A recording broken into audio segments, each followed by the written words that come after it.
ॐ भूर्भुवः स्वः तत्सवितुर्वरेण्यं भर्गो देवस्य धीमहि धियो यो नः प्रचोदयात् ॐ शान्ति शान्ति शान्तिः.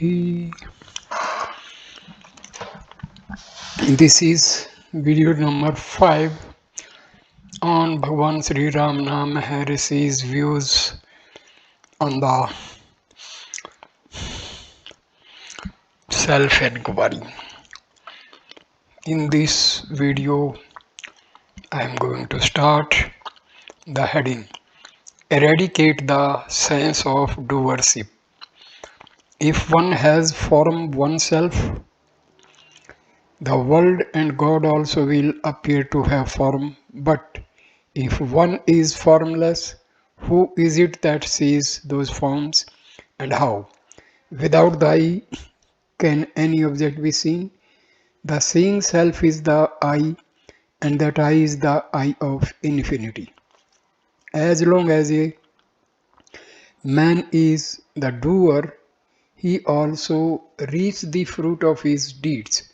But as soon as he realizes the self through enquiry as to who is the doer, his sense of being the doer falls away, and the triple karma is ended. This is the state of eternal liberation. The end of the path of jnana is to know the truth that the I is not different from the Lord, Isvara, and to be free from the feeling of being the doer, Kritritva, Ahankara. Whatever one does, one should do without the egoity I. If one acts in that way, all will appear as of the nature of Shiva. The end of the path of jnana is to know the truth that the I is not different from the Lord, Isvara, and to be free from the feeling of being the doer, Kritritva, Ahankara. As long as a man is the doer, he also reaps the fruit of his deeds. But as soon as he realizes the self through enquiry as to who is the doer, his sense of being the doer falls away, and the triple karma is ended. This is the state of eternal liberation. The old vasanas pertaining to the body, mind, and so on are destroyed. Being free from body consciousness, one never has the sense of doership. Since such a one has no sense of doership, his karma, it is said, is completely destroyed.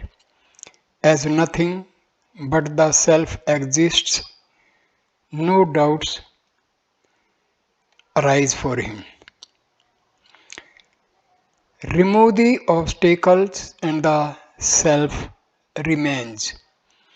Concentration, meditation, and all spiritual practices are not performed with the object of realizing the self, because the self is ever present, but of realizing the non-existence of ignorance. Pain and pleasure are to the ego, which is itself imagined.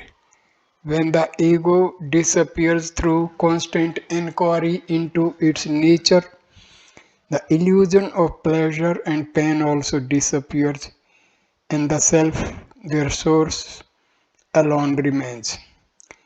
There is neither ego nor ignorance in reality. After negating all of the bodies and organs as not this, that awareness which alone remains, that I am. Investigate and the thoughts cease. What is namely the self will be revealed as the inescapable residue. When one discards the jiva individual being of the form Ahankara, ego sense, which is the apparent meaning of the word I. What remains merely as the effulgent and conscious Atma, self, which is the implied meaning of the I, is Brahma. The wrong I is the obstruction. It has to be removed in order that the true I may not be hidden. Therefore, what we seek is eternal but not now known due to obstructions. All that we need to do is to remove the obstruction. Ignorance is the obstruction. Get over this ignorance and all will be well. The ignorance is identical with the I thought. Find its source and it will vanish. When the source of the I thought is reached, it vanishes and what remains over is the self. When the world, which is what is seen, has been removed, there will be realization of the self, which is the seer. The seer and the object seen are like the rope and the snake. Just as knowledge of the rope, which is the substrate, will not arise unless the false knowledge of the illusory serpent goes, so the realization of the self, which is the substrate, will not be gained unless the belief that the world is real is removed. Your nature is bliss. Ignorance is now hiding that bliss. Remove the ignorance for bliss to be freed. Atma or Paramatma is that from which the body is born, in which it lives, and into which it finally resolves. As for the Jiva implied in the term I, one realizes its identity with Brahma by removal of obstruction, Badha Samandhi Karanam, through negating the idea of Jiva, just as the man one imagines in a post in a dim light merges in the post on the negation of the idea of its being a man. The I cast off the illusion of I and yet remains as I. This appears to be a paradox to you. It is not so to the Jnani. Take the case of the Bhakta. His I prays to the Lord to unite it with him, which is to surrender. What remains as residuum after this surrender is the eternal I, which is God, the Absolute Paramatman Himself. What has happened to the I, which originally prayed, being unreal, it simply vanished. Concentration, meditation, and all spiritual practices are not performed with the object of realizing the self, because the self is ever present, but of realizing the non-existence of ignorance. Every man admits his own existence and does not need a mirror to prove it to him. Existence is awareness, which is the negation of ignorance. Then why does man suffer? Because he imagines himself other than what he in reality is. For example, the body, this, that, and the other. I am Gopal, son of Parshuram, father of Natation, etc. In reality, he is the intelligent I am alone, stripped of qualities and superimpositions of names and forms. He must hold on to that existence that he sees in dreamless sleep, that lone being Kavalia, even when he is in the waking state. The man of wisdom simply is I am that I am, sums up the whole truth. The method is summed up by be still and know that I am God. What does stillness mean? Cessation of thinking, which is the universe of forms, colors, qualities, time, space, all concepts and percepts, whatever. It is false to speak of realization. What is there to realize it? The real is as it is ever.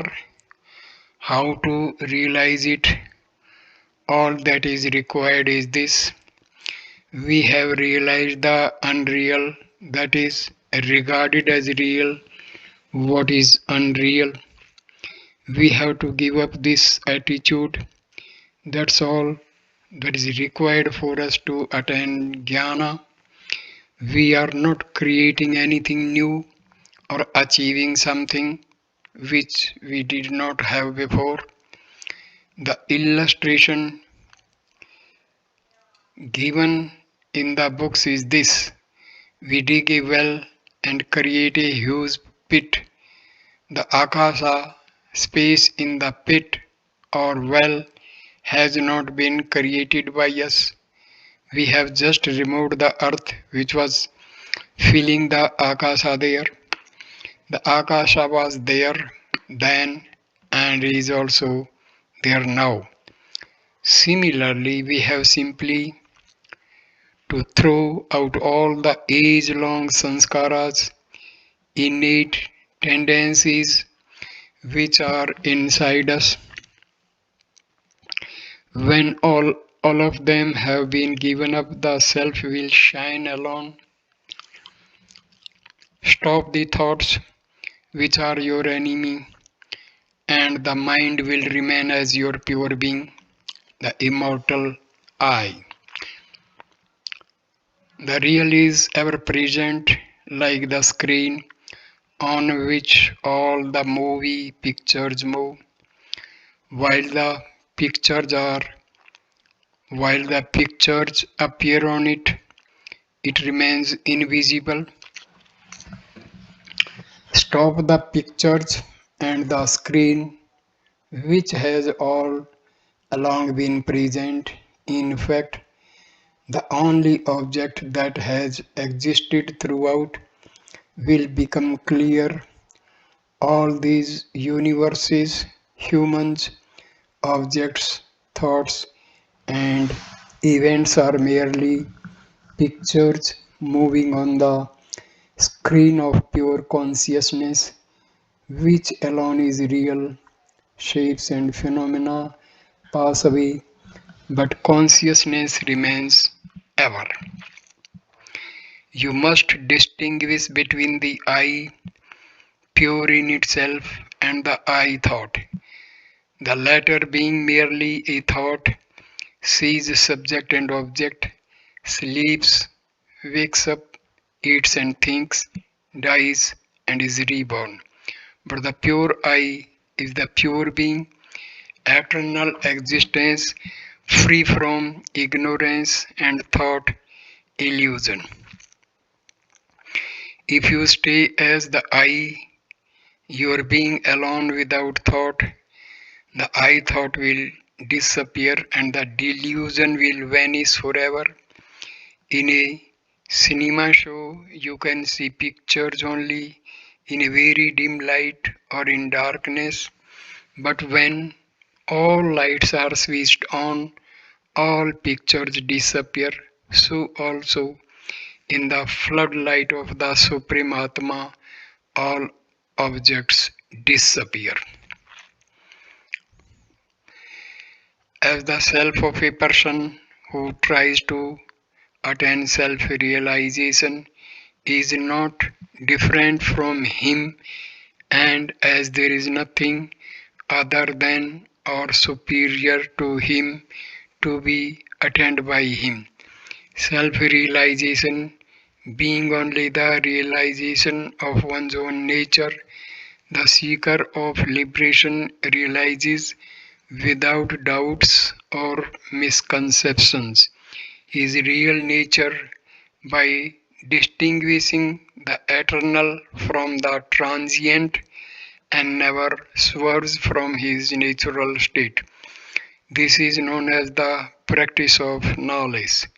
This is the enquiry leading to self realization. The state of non emergence of I is the state of being that without questing for that state of the non emergence of I and attaining it. How can one accomplish one's own extinction from which the I does not revive?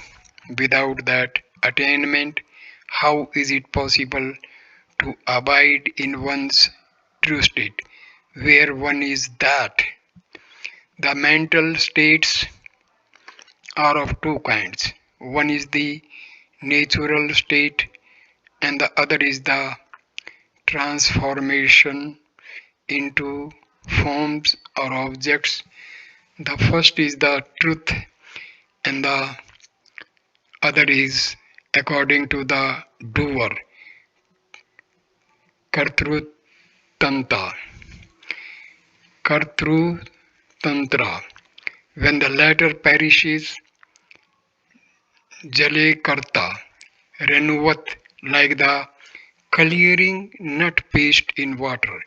The former will remain over. Abide as the self. You need not eliminate the wrong I. All that you need do is to find out its origin and abide there. All you have to do is to find its source and abide in it as your real self. To inhere in one's own being, where the I or ego is dead, is the perfect state. Liberation is only to remain aware of the self. To know the self is to be the self. As there are not two separate selves, this state is Tanmaya Nishta, abiding as that. Ahankar is Buddhi, creation, God, Mahatmas, world, the not self at all. Why not remain yourself and be in peace? If one resorts to contemplation of the self unintermittently until the self is gained, that alone would do. What is essential in any sadhana practice is to try to bring back the running mind and fix it on one thing only. Why then should it not be brought back and fixed in self attention? That alone is self enquiry, Atma Vichara. That is all that is to be done. The I consciousness is a prelude to self realization. When it becomes permanent, sahaja, it is self realization, liberation. Knowing the self is being the self. To know the self is to be the self. As there are not two separate selves, this state is Tanmayanistha, abiding as that. When one's true nature is known, then there is being without beginning and end. It is unbroken awareness bliss. To be the self that you really are is the only means to realize the bliss that is ever yours. To remain as the self is not difficult. This thought of difficulty is the chief obstacle. A little practice in discovering the source of I will make you think differently. The common man is aware of himself only when modifications arise in the intellect. Vijnanamaya kosha. These modifications are transient. They arise and set. Hence the Vijnanamaya intellect is called a kosha or sheath. When pure awareness is left over, it is itself the Chit self or the Supreme. To be in one's natural state on the subsidence of thoughts is bliss. If that bliss be transient, arising and setting, then it is only the seat of bliss, Anandmaya Kosha, not the pure self. What is needed is to fix the attention on the pure I after the subsidence of all thoughts and not to lose hold of it. This has to be described as an extremely subtle thought, else it cannot be spoken of at all.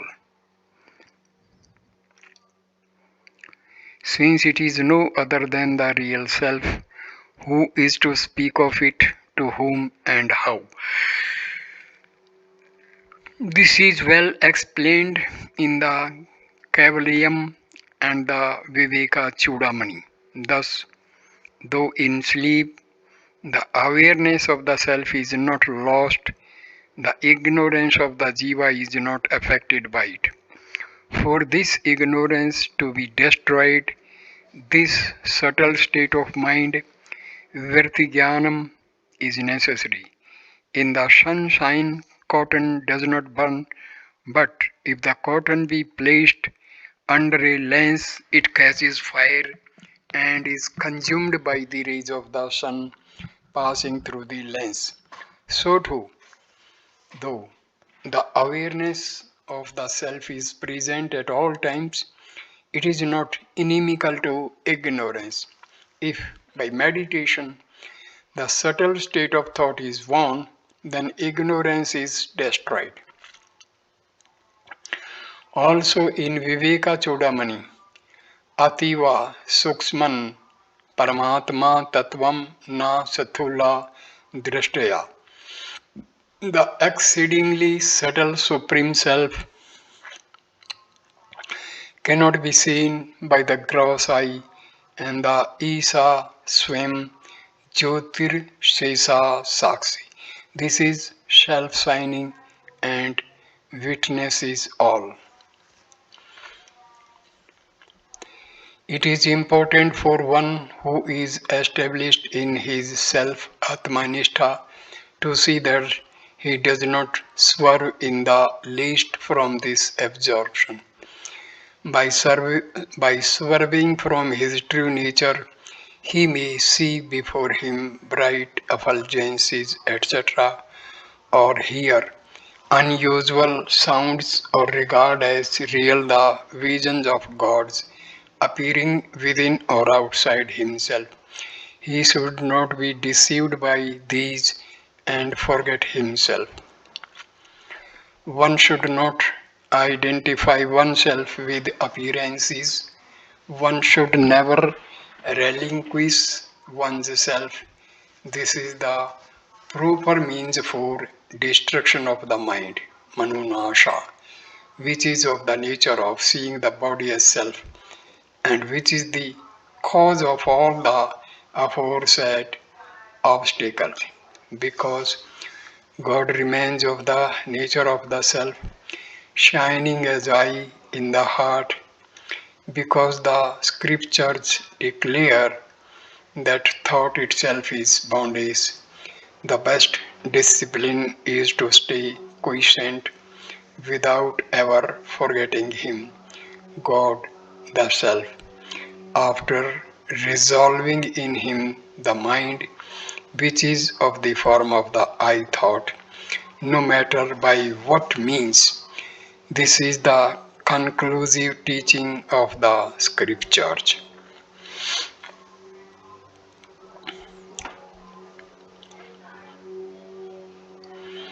It is the experience of everyone that even in the states of deep sleep, fainting, etc., when the entire universe, moving and stationary, beginning with earth and ending with the unmanifested Prakriti, disappear, he does not disappear. Therefore, the state of pure being, which is common to all and which is always experienced directly by everybody, is one's true nature. Who is this witness? You speak of witness, there must be an object and a subject to witness. These are creations of the mind. The idea of witness is in the mind.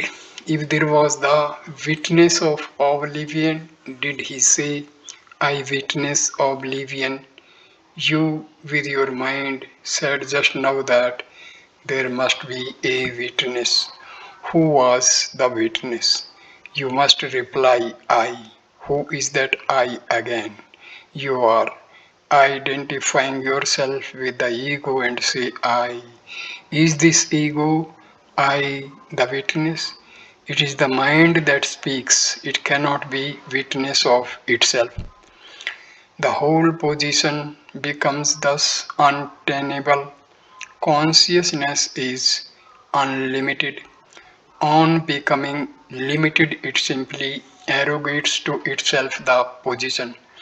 There is really nothing to witness. It is simple being.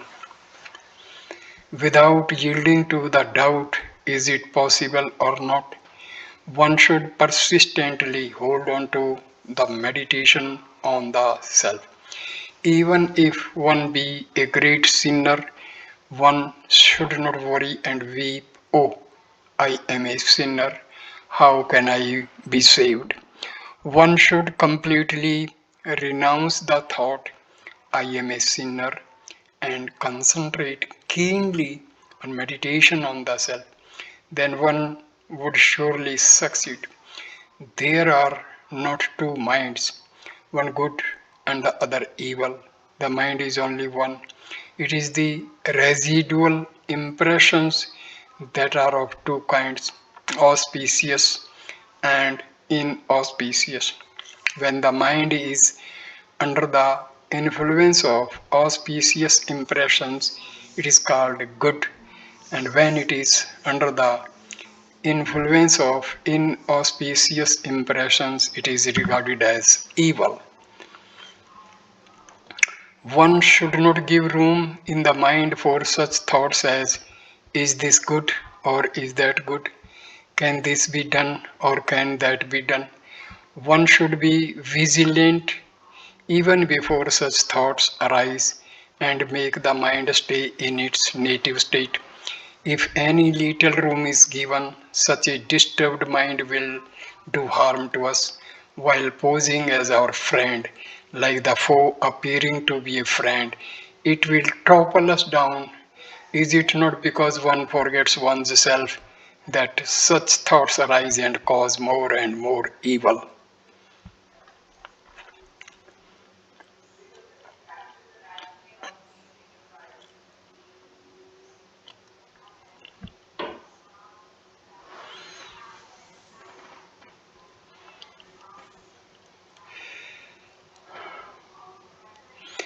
So I complete this video at this stage.